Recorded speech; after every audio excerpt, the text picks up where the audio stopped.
তো hello viewers, আপনারা সবাই কেমন আছেন? আশা করি সবাই ভালো আছেন। ভিউয়ার্স, চলে এলাম আজকের নতুন ভিডিও নিয়ে। আজকের নতুন ভিডিওতে আমি আপনাদেরকে দেখিয়ে দেব কিভাবে আপনারা যদি কোনো ফেসবুক অ্যাকাউন্ট ডিলিট করতে চান, সেটা কীভাবে ডিলিট করবেন সেটা আজকের ভিডিওতে আমি আপনাদেরকে দেখিয়ে দেব। তাহলে ভিউয়ার্স, চলুন ভিডিওটি শুরু করা যাক। সবার প্রথমে আপনার যে মোবাইলের ফেসবুকটি আছে সেই ফেসবুক অ্যাপসটি ওপেন করবেন। ওপেন করার পরে এখানে দেখবেন যে ডান দিকে উপরে যে ত্রিপল বার যে চিহ্নটি আছে মেনু বার, সেই মেনু বার চিহ্নটিতে ক্লিক করবেন। ওখানে যে মেনু বার চিহ্নটি আছে সেটাতে ক্লিক করবেন। ক্লিক করার পরে সোজা নিচের দিকে আসবেন। তো এখানে দেখবেন সেটিংস অ্যান্ড প্রাইভেসি যে নামে অপশানটি আছে সেটাতে ক্লিক করবেন। ক্লিক করার পরে আবার সেটিংস অপশানটিতে যাবেন। যাওয়ার পরে এখানে একটু আসবেন।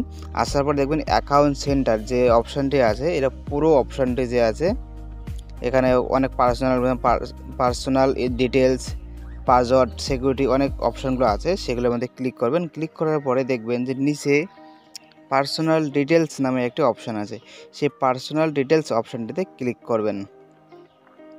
এই যে ওখানে ক্লিক করার পরে দেখবেন সবার নিচের দিকে দেখবেন অ্যাকাউন্ট ওনারশিপ অ্যান্ড কন্ট্রোল যে অপশানটি আছে সেই অপশানটিতে ক্লিক করতে হবে। তারপরে নিচের দিকে দেখবেন যে ডিঅ্যাক্টিভেশন অর ডিলেশন নামে একটি অপশান আছে, সেই অপশানটিতে আপনাকে ক্লিক করতে হবে। ক্লিক করার পরে আপনি যে ফেসবুকটা ডিলিট করবেন সেটা কিন্তু এখানে শো করবে, সেটাতে ক্লিক করবেন।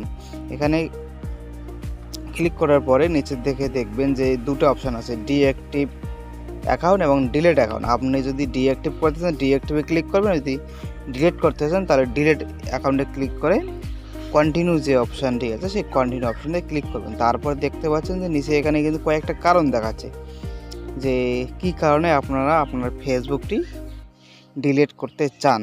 তাহলে এখানে যে কোনো একটা আপনাকে সিলেক্ট করে দিতে হবে, তাছাড়া কিন্তু হবে না।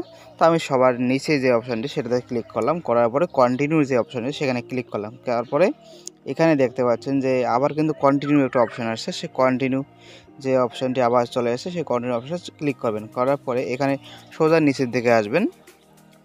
নিচের দিকে আসার পরে কন্টিনিউ নামে একটি অপশান দেখাচ্ছে, সেখানে কন্টিনিউ নামে অপশানটিতে আপনাকে ক্লিক করতে হবে। ক্লিক করার পরে আপনি যে ফেসবুকটা ডিলিট করবেন সেই ফেসবুকটার যে পাসওয়ার্ড আছে সেই পাসওয়ার্ডটা কিন্তু আপনাকে এখানে দিতে হবে। যদি এই পাসওয়ার্ডটি ভুলে যান তাহলে কিন্তু হবে না, এটাকে না হলে তাহলে যদি ভুলে যান সেক্ষেত্রে আপনাকে ফরগেট করতে হবে আগে, তারপরে কিন্তু আপনারা এটা ডিলিট করতে পারবেন। পাসওয়ার্ড না দিলে ডিলিট করা যাবে না। তো এখানে যে ফেসবুকে যে আপনার পাসওয়ার্ডটি আছে সেই পাসওয়ার্ডটা আমি দিয়ে দিলাম। দেওয়ার পরে দেখতে পাচ্ছেন যে ডিলিট অ্যাকাউন্ট নামে একটা অপশান দিল। এখানে কিন্তু কনফার্ম করাচ্ছে যে পার্মানেন্ট অ্যাকাউন্ট, আপনি কি অ্যাকাউন্টটা পার্মানেন্ট ডিলিট করবেন, যদি হ্যাঁ করে তা ডিলিট অ্যাকাউন্টে অপশানে ক্লিক করবেন।